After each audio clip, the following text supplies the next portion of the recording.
Well, good afternoon, team. So following on with our ancient wheat series, we're going to do Emmer.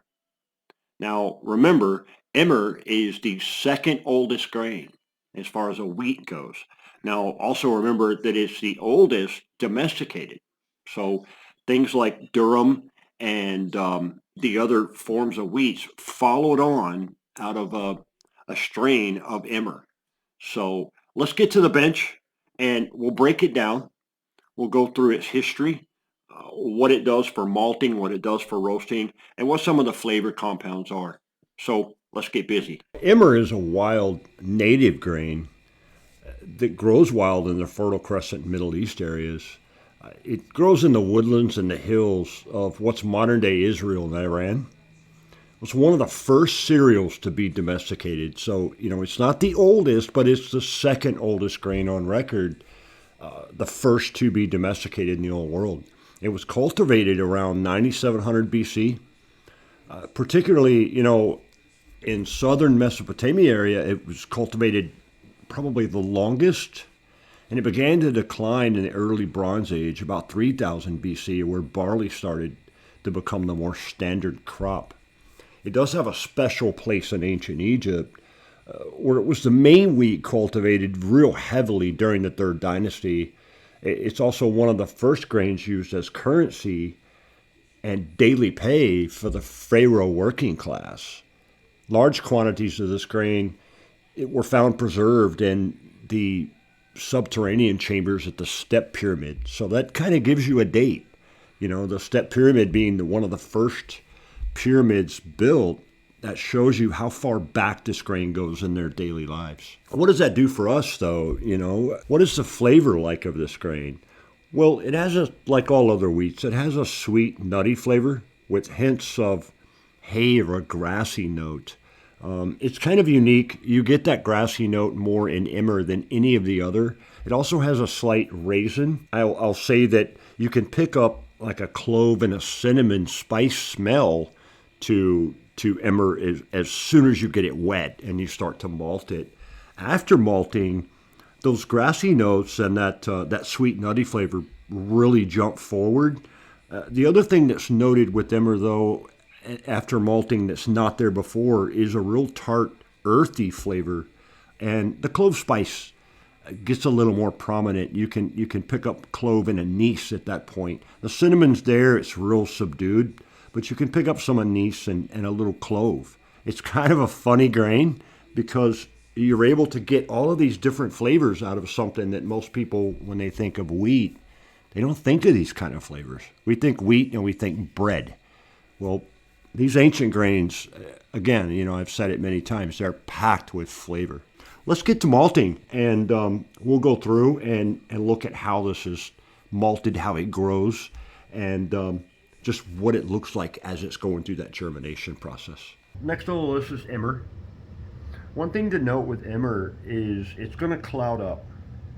On the first steep, it releases a lot of its chemical that's in there. Just some of the starches that are in the farro itself. It will clean up. Well, here's first steep, day one, and you can see we're already starting to see some chitting happening, which that's a very good sign. We've got some good little chits coming out. Like I told you, this stuff is 3 days and you're done. So it's a very fast germinating wheat. Here is day 2 of our Emmer in germination. So if you notice, look at the growth rate already. I mean, we're on day 2. We're already starting to see, not only do we have root, but we're starting to see the acrospire, or the plant is starting to form. So, like I said, Emmer is a fast-growing grain. Just wanted to give you an update. Okay, here's late afternoon, day 2 on our Emmer. And if you look at this, it's just gone nuts. So, always with all of these grains, the last 24 hours is its most productive. I'll tell you that we're already starting to see matting. It's really starting to thicken up. One thing I note on on Emmer, I don't think it's going to have it like red or white winter wheat does, but you'll note there's the root growth is just really pronounced. It pops out a lot of roots. Let's take a look. Let's see where we're at with this. So if we start doing a count, you know, I mean, we're probably about 60 to 75%. I'm encouraged. I see a lot of growth. So everything has roots, but not everything has an acrospire.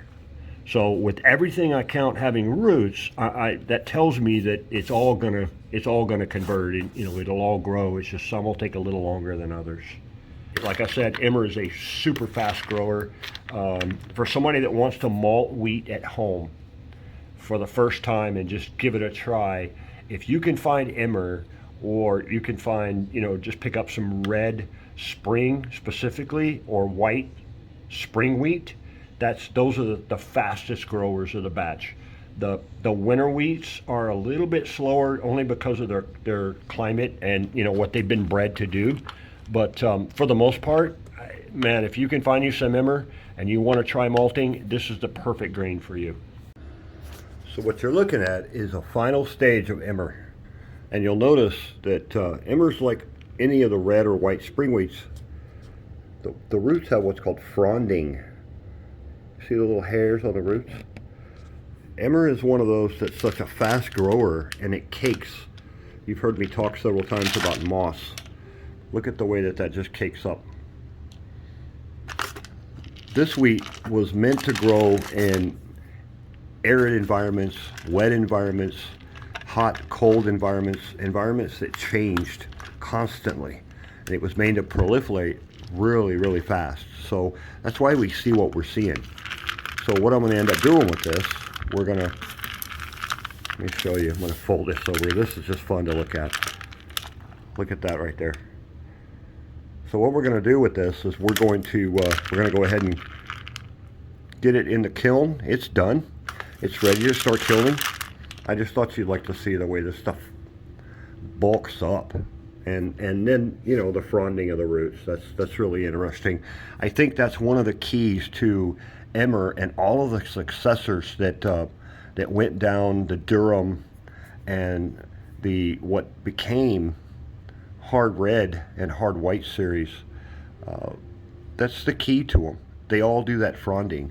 That fronding allows the plant to grab moisture and grab nutrients really fast, as compared to some of the other wheats that I showed you and that we'll look at, where they have a more thin root body. You know, they grow a lot taller, and they grow in a wider comparison. So let me get this in the kiln, and we'll get them dried out, and this will be the last of the batches for Emmer, and we'll get the final cuts out. Okay, so I've got our Emmer is on the screen, ready to go. Remember, this is 1 pound, so it's only going to need a screen. I'm not going to have to divide it. It's on the screen, ready to go. We got plenty of air in there, and I'll get it in the kiln. We're probably going to run this kiln 6 to 8 hours, I think, on up at about 120, 110, and it should dry this out real fast. So I'm going to go ahead and get this one in, and we'll move on to the next one. So I want to do a walkthrough real quick and kind of show you. We've got, you know, the Emmer, got the Emmer in. So right now we're at the final stages. This stuff's probably done in the kiln. But I just wanted to see 18% moisture is what the air coming in on the bottom of our kiln is, and it's about 112 degrees at the bottom. Let's move up here and look.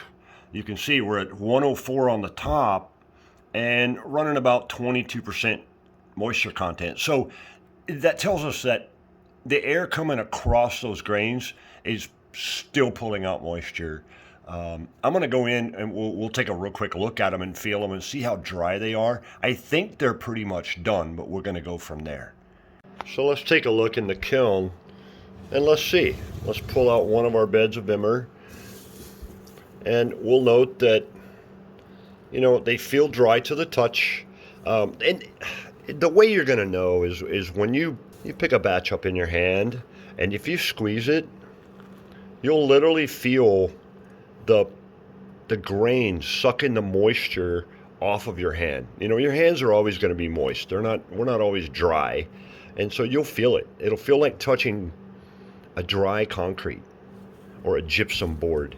You'll feel it taking the moisture out of your hand. The other thing we're going to look for is we'll take a little set and we're going to want to just move them around in our hand, just kind of toss them around, and we're looking to see if the roots and the plantlets start to fall off.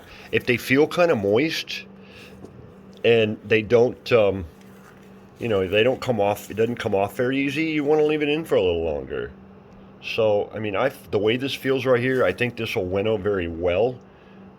It looks like it's damn near done. I mean, you look right there, we're dry. If I were to take this and just move it around, let's see what we look at. Yeah, it comes off pretty easy. I would say let's leave it in another couple of hours. Okay, the Emmer is done. We got it down to pretty much what we wanted. It falls apart when you start trying to winnow it with your hands. So we're going to call this complete. I'm going to go ahead and get it boxed up, put it in a tray. We'll let it sit for a little bit, and we'll move on to Khorasan wheat. And then hard red spring wheat is the other follow-on from that. And we'll do a comparison of all four. Well, that concludes our Emmer episode. And, I want to thank you for watching. Thank you for taking your time out of your day to spend with me and go through some of this. I have a blast doing this for you. I spent a little more time on Emmer than I did on einkorn, mainly because, it's one of my favorite grains. And it's a perfect grain for you if you want to start malting and try malting and see what you can do. Get your hand into it. I've got two more coming up. We've got Khorasan and hard red spring wheat. Keep a lookout for those. If you like what you saw, hit that like and subscribe button. It helps the channel out a whole lot. Hit that little bell icon. The next two coming up, you don't want to miss them. So hit the bell icon, you'll get notification when they come out.